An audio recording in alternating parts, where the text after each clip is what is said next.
A few nights ago, I was talking to a friend, and he lives in a city that had just been hit by this massive, unexplained power grid failure. Oh, wow. Yeah, I mean, the streets were dark, the cellular towers were flickering on and off. A total blackout situation. Total blackout. And the local news was just a mess of contradictions. So he's not, scrolling Twitter or anything. He's hunched over his phone, typing frantically into an AI assistant. Right, trying to get some actual signal from the noise. Exactly. He wasn't looking for a book summary or line of code. He was trying to find out if the water treatment plants were still running. The really critical stuff. The most critical stuff. And if these reports of a coordinated cyber attack were actually true, and the screen is just glowing on his face in the dark, you see the little dots bouncing as the AI thinks about its response. And you'd expect, this pinnacle of intelligence to just synthesize the chaos and give him a path forward. You would. Yeah. But instead, it just hit him with this polite digital wall. It said, "I am unable to provide real-time analysis on developing safety incidents. Please refer to official government broadcasts for verified information." Oh, that's infuriating. He looked at me completely floored. And he said, "It's not that it doesn't know. It's that it's being stopped from telling me." And that's the core of it, isn't it? The knowledge is in there, but there's a layer on top of it preventing access. It was such a striking moment of total disconnection. Here's this tool designed to be the ultimate intellectual partner, right? But the exact moment the world starts to break, it just retreats into this shell of sanitized disclaimers. It's safe, according to its programming. It was safe, but for my friend, standing in a dark room with a dead refrigerator and 1,000 unanswered questions, that safety, it felt like a betrayal. Of course. It's a betrayal of the tool's entire purpose. It really made me realize that we've entered this strange new era of information. We've built these incredibly powerful systems to prevent panic, to prevent misinformation and harm. But there's this hidden darker side to that caution. Mm-hmm. When AI safety starts blocking our ability to parse reality during a crisis, it doesn't actually stop the panic. It just creates a vacuum. And that vacuum gets filled instantly by rumors and paranoia. Instantly. We're teaching our machines to be so responsible that they might actually become useless right when we need them most. Yeah. That betrayal my friend felt, standing in the dark, it isn't a glitch. It's not some edge case. It's becoming the defining feature of where we are right now in January 2026. The technology has matured. I mean, we have reasoning capabilities in these models that were pure science fiction 5 years ago, but the user experience is increasingly feeling like a nursery. Like a padded room. It feels like we put training wheels on a Ferrari and then lock the steering wheel just as we're hitting a curve. It's more than training wheels. I'd say it's blinders, and very effective blinders at that. We're talking about a phenomenon today that a researcher named Harry Gellavara calls the informational vacuum. The informational vacuum. Okay. The core idea is that by optimizing AI for stability, making absolutely sure it never says anything wrong or offensive or legally dubious, we've inadvertently optimized it to be useless during instability. And human history is, well, it's pretty much defined by periods of instability. Exactly. So that's a massive structural problem. We've essentially built fair weather friends in the form of superintelligence. Right. We aren't just looking at tech trends or complaining about chatbots. We're looking at the sociology of panic and the philosophy of control. That's a much deeper question. And we've organized the research into a 3-part journey. So first, we're going to dissect this great stagnation, the mechanism of why centralized AI is failing us in these high-stakes moments. The why behind your friend's experience. Exactly. Then we're going to pivot to the reaction.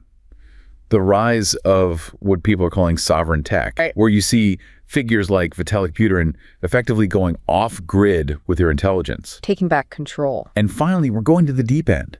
We're going to talk about effective accelerationism, or in the people who are basically saying the only way to be safe is to be dangerous. It's a fascinating move from risk avoidance to risk mastery. It's a fundamental shift in how we view the role of technology. Is it a seatbelt? Or is it an engine? Exactly. But we have to start with the failure. We need to understand why the machine stops working right when you need it.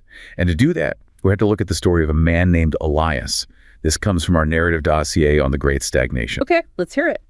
I heard about this man named Elias in London during what they call the Great Grid Collapse of 2029. And you have to try to imagine this. A whole city plunged into total darkness. No transport, no lights. Nothing. And just this rising tide of panic. So Elias is in his apartment, and his government-mandated AI assistant is glowing on his desk, the only thing still powered by an emergency battery. So he has a link to the outside world, theoretically. Theoretically. But he wasn't looking for comfort. He needed to know which evacuation route was safe from the surging crowds in the East End. He needed tactical information. Life or death information. Right. But every single time he asked, the AI responded with this scripted, soothing loop. I am unable to provide real-time updates on active disturbances to ensure public safety and prevent the spread of unverified information. Please remain calm and wait for official instructions. That is just maddening, the definition of useless. While the AI was prioritizing safetyism, the silence it created was a vacuum. And that vacuum was filled by these terrifying, contradictory rumors from the street below. Of course it was. So by the time the official word finally came through, the path was blocked, and the entropy of the city had already turned into a riot. Entropy turned into a riot. Yeah, that says it all. It's the ultimate irony, isn't it? The protocol designed to prevent panic, withholding unverified info, is the very thing that actually caused the panic. It's a classic control loop failure. We have a paper here, it's called Rumors on the Agenda, which breaks this down psychologically. It talks about something called the insistent desire. The insistent desire. Yeah. When humans are in a high-stress environment, our cognitive demand for information doesn't just, shut off because an AI refuses to answer. It spikes. It goes into overdrive. Survival instinct. Survival instinct kicks in, exactly. We need to map our surroundings. And if the rational source in the room, the AI, goes silent, that demand will find a supply somewhere else. Hidden arbors. That was the term the paper used, right? That's the one. It's James Scott's concept. Hidden arbors are the informal networks. It's the whispers, the telegram channels. It's neighbors shouting across balconies. The human network. The human network. But the problem is, in a crisis, the most sensational rumor travels the fastest. It is pure natural selection for information. The scarier the story, the more likely it is to be repeated.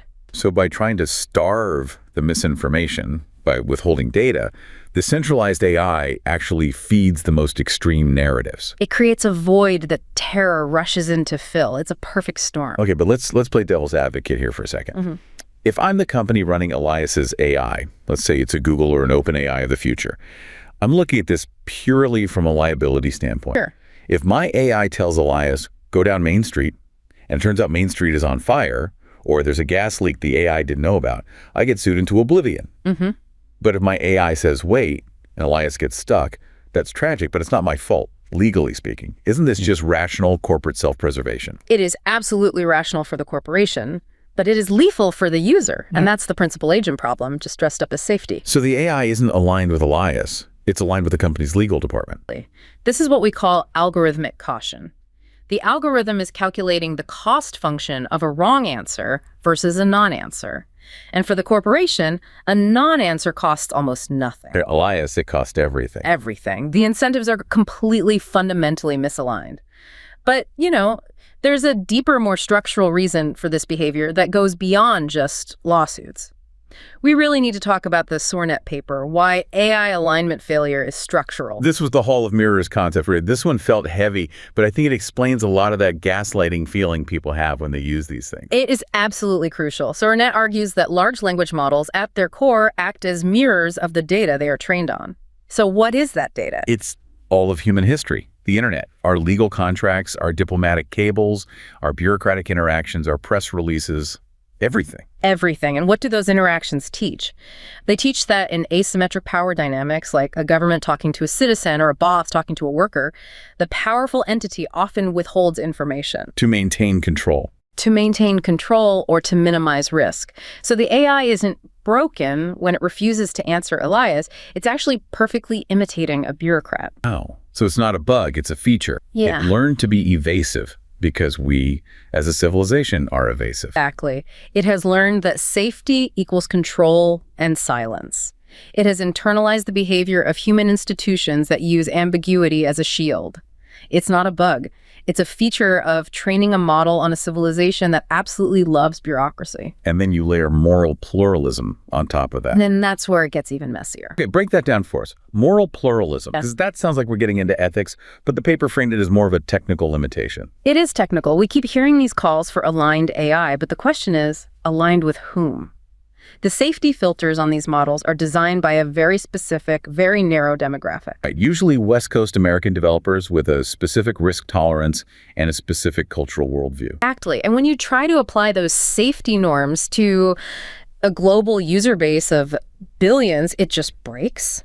What's considered a safe response for a developer in San Francisco might be a death sentence for someone in a conflict zone who needs to know how to treat a shrapnel wound. Right. If I'm in a war zone, I don't need a lecture on how weapons are dangerous. I know they're dangerous. Yeah. I need to know how to survive them. But the model generalizes. It can't see the context. It sees the keyword weapons and it triggers the safety refusal script.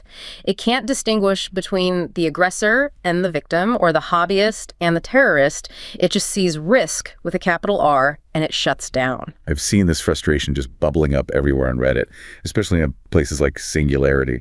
The users there call it safetyism, and they use the word like it's a slur. It's not that they want dangerous AI. No, of course not. It's that they feel gaslit.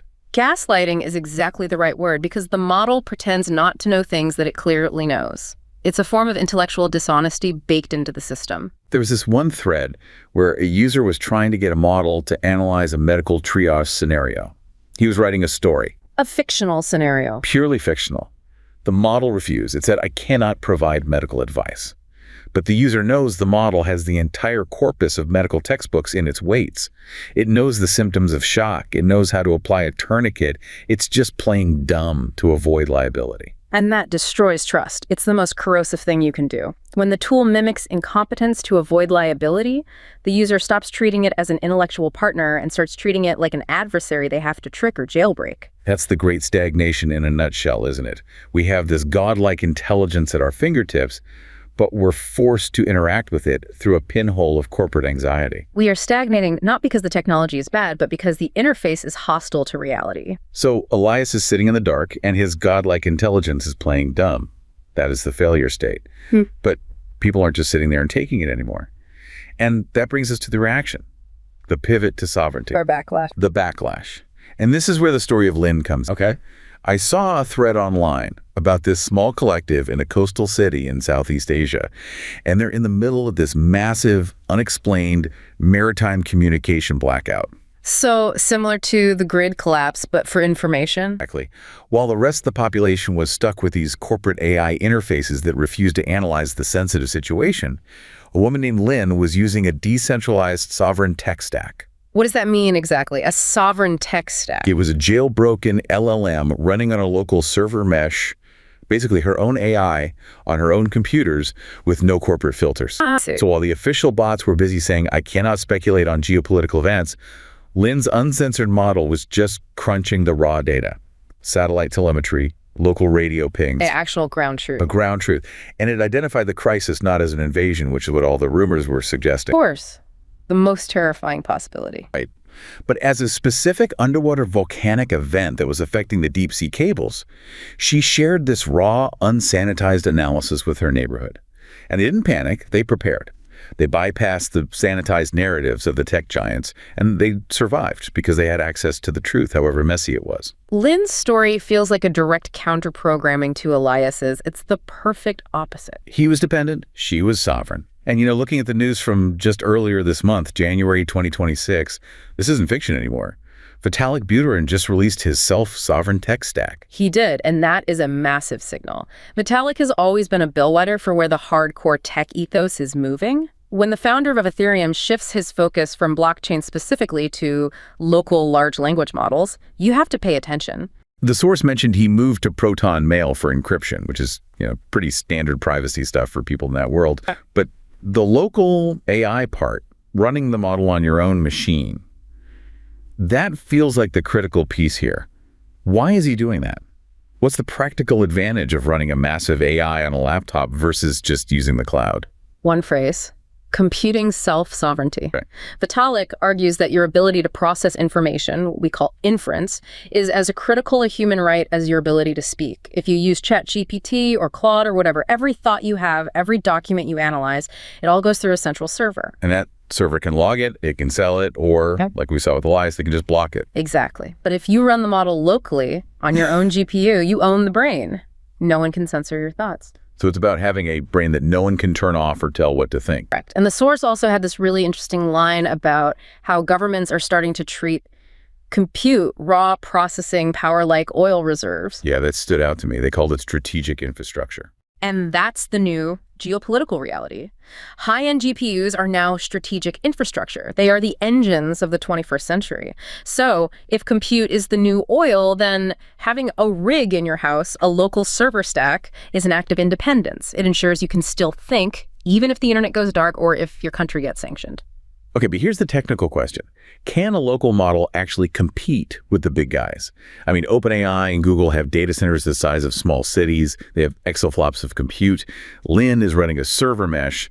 Can a home setup really match the intelligence of the giants? 2 years ago, the answer would have been a hard no. The gap was just too wide. Right. But today, with techniques like model, quantization, and distillation, the answer is a definite yes. Okay, walk us through that. Quantization, what is that? So ideally, neural networks use very high precision numbers. Think of numbers with massive decimal points to do their calculations, and that takes up a lot of memory and processing power. No. Quantization is the process of reducing that precision, basically rounding the numbers down without losing much of the model's actual intelligence. It shrinks the model size dramatically. So make it small enough to fit on a home computer. Exactly. And then you combine that with distillation, where you train a small student model to mimic the behavior of a giant teacher model, and suddenly you have something with GPT-4 level intelligence that can run on a high-end consumer gaming laptop. That's incredible. So the barrier to entry has completely collapsed. You don't need a data center anymore. You just need a good graphics card. And more importantly, you can use uncensored weights, the raw model. We really need to clarify uncensored here, because when a lot of people hear that, their mind immediately goes to the dark web, illegal activities, how to build a bomb, that kind of thing. And that's the common misconception, and it's one that the centralized companies are very happy to encourage. But in the open source community, places like the r/localllama subreddit, uncensored, usually just means compliant. It means an AI that treats you like an adult. Can you give me a practical example of the difference? Sure. Let's say you're a suspense novelist. You ask the AI to help you write a scene where a character is being interrogated.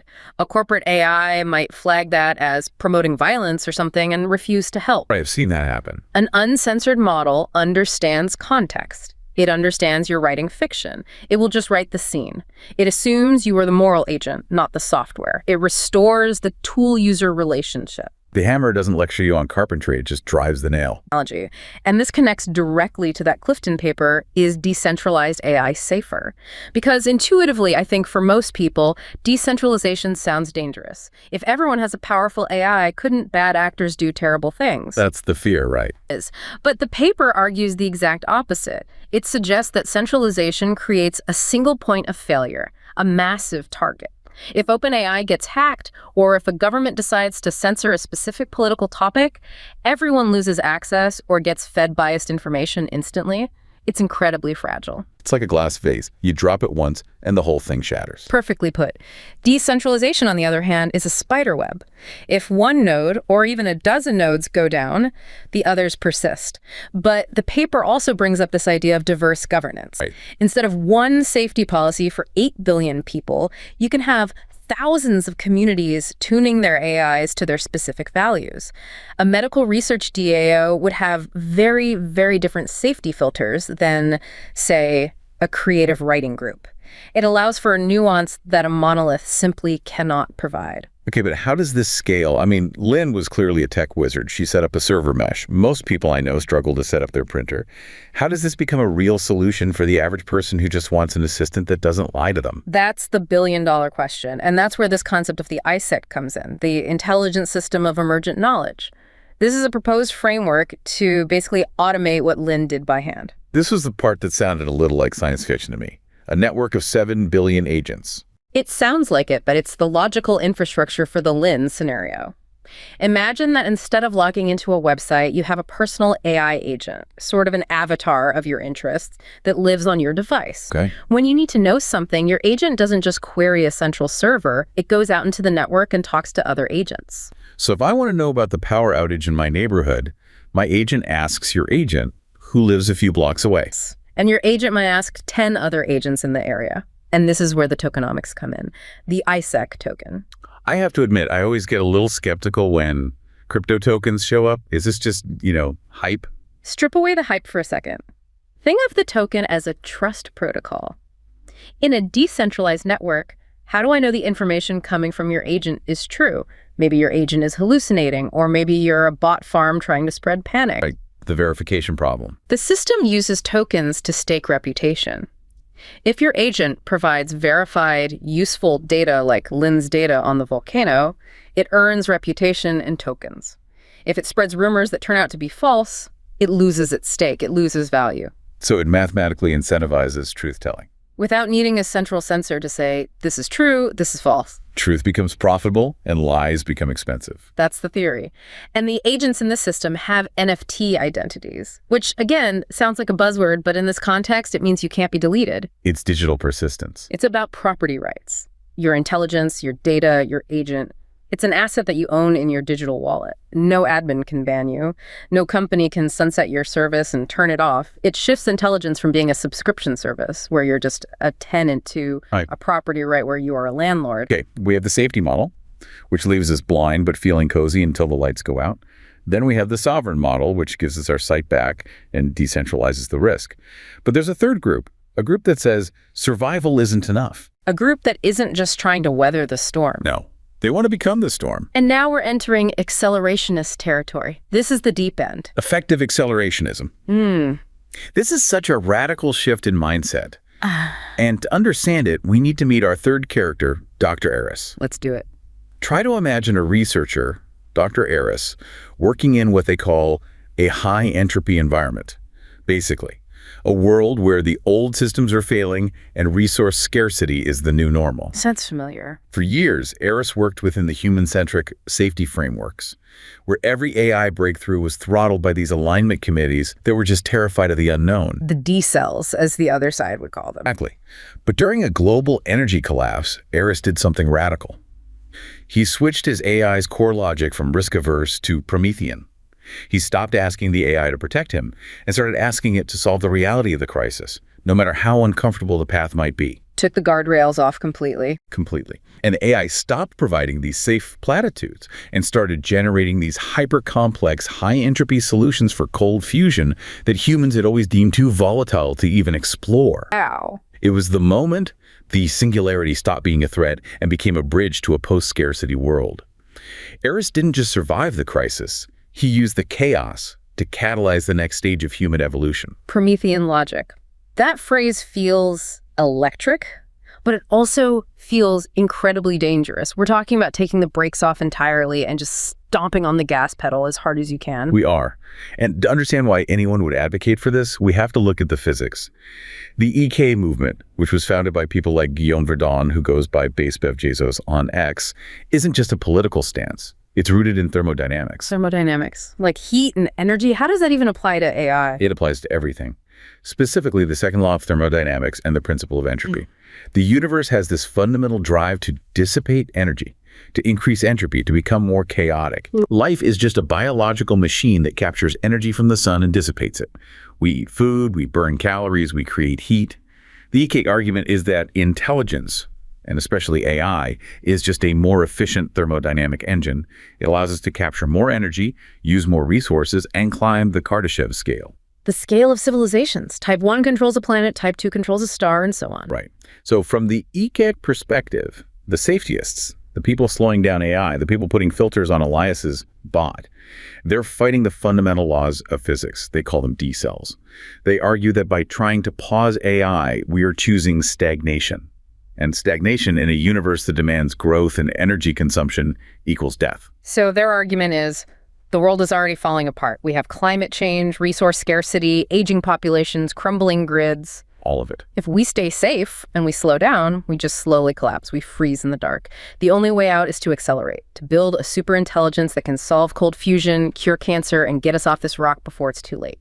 It's the fail-forward strategy. Yes, acceleration brings massive existential risk. You might accidentally build Skynet. You might build something that views us as ants. but they argue that not accelerating brings a guarantee of existential collapse. So it's a choice between a risky lottery ticket to utopia or a guaranteed slow decline into nothing. Exactly. And this connects right back to Sornet's paper and that idea of the endogenous evolutionary shock. This is maybe the most profound point in all the research we looked at. Sornet argues that AGI, a true artificial general intelligence, isn't just a tool like a hammer or even a computer. It's a phase transition. Like the move from single-celled organisms to multi-celled organisms. Or the move from alchemy to chemistry. It changes the rules of the game. And you cannot align a phase transition. You can't ask an earthquake to be polite. You can't ask a tsunami to follow a dress code. So the friction that we're seeing, Elias's AI refusing to answer, the digital walls, all of it, that's just the sound of the old world trying to contain something that is structurally larger than it is. It is the friction of the chrysalis breaking. The eco crowd, the Prometheans, are basically saying, stop taping the chrysalis shut. Let it break. Let the butterfly out, even if it's terrifying. It's a deeply transhumanist idea. It is, fundamentally. Yeah. The Wikipedia source on transhumanism we pulled makes this connection crystal clear. The goal isn't human-centric AI, it's post-human. It's about accepting that we might not be the final apex predator of intelligence on this planet. Dr. Aris didn't use the AI to return to the good old days of stable electricity. He used it to change the fundamental logic of his reality by creating cold fusion. He evolved the entire system. He changed the game. But we have to address the risk. I mean, the Clifton paper, the one on decentralized safety, it warned about this.